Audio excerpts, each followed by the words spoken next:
Trust TV ન્યૂઝમાં આપનું સ્વાગત છે। શંખેશ્વર ખાતે પુત્રની શ્રદ્ધાંજલિ નિમિત્તે વટે માર્ગોને ફ્રી ઠંડી છાશનું વિતરણ કરાયું।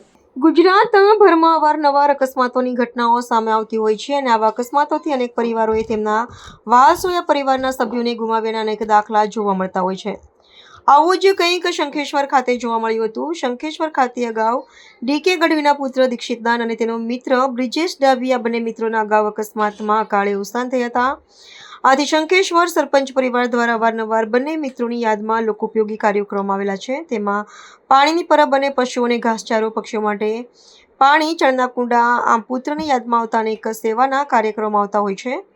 તેવામાં આજે ફરી ઉનાળાની ગરમીમાં શંખેશ્વર બસ સ્ટેશનમાં મુસાફરો અને રસ્તે પસાર થતા વટે માર્ગોને ગરમીથી રાહત આપી ઠંડી છાશનું ફ્રી વિતરણ કરવામાં આવ્યું હતું।